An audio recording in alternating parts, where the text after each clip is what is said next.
Rubrika jonë e fundit të pathënat të kësaj jave personte do të përfshijë jazz këngëtaren Elina Duni, Dafina Zeqirin, rap këngëtarin nga Amerika Martin Malotën e të tjerë.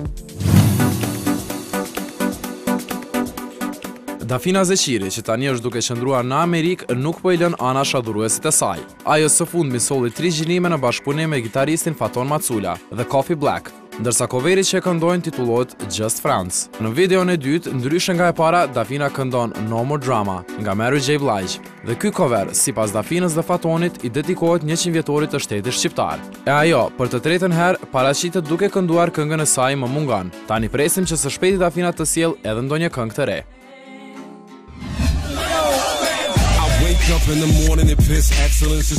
Familja shqiptare Malota në botën amerikane po vazhdon të korrë sukses. Pas Pjetër Malotës, aktori që bashkëpunoi me Van Damme në filmat e tij me artet marciale, tani edhe nipi Martin Malota është futur në muzikën amerikane.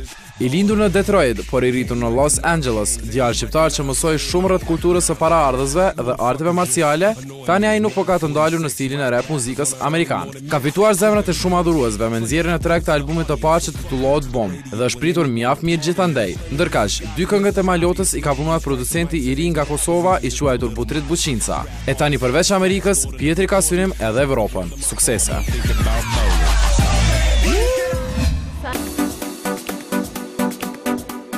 Suzana Halili, grimerja shqiptare që siç duket desert ka rap artistat e famshëm botror, punën e saj së fundmi e finalizoi në klipin e këngës First Date nga 50 Cent. E po kjo, a nuk është vërtet një sukses në profesionin e saj? Natyrisht që po. Shpresojmë që puna e saj dhe veprat e grimit nga Suzana të jenë prezente edhe në të tjerë yje.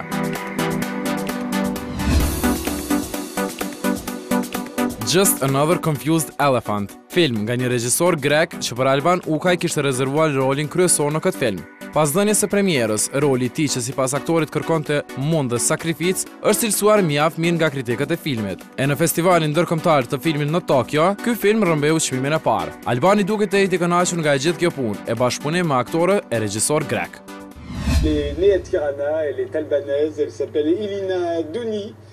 Jazz këngëtarja me priardhje nga Tirana, Elina Duni, ishte mysafire në emisionin Ce soir ou jamais në kanalin francez France 3. Pas prezantimit të bën nga drejtuesi i emisionit, Duni përfundoi këngën kosovare Urrit Vasha. Ku zëri saj që theksonte fjalët shqip të këngës thumbonte veshin. Të gjithë e mirëpritën. E neve na mbetet t'i falenderojmë këngëtarës që këndojnë në gjuhën e nënës.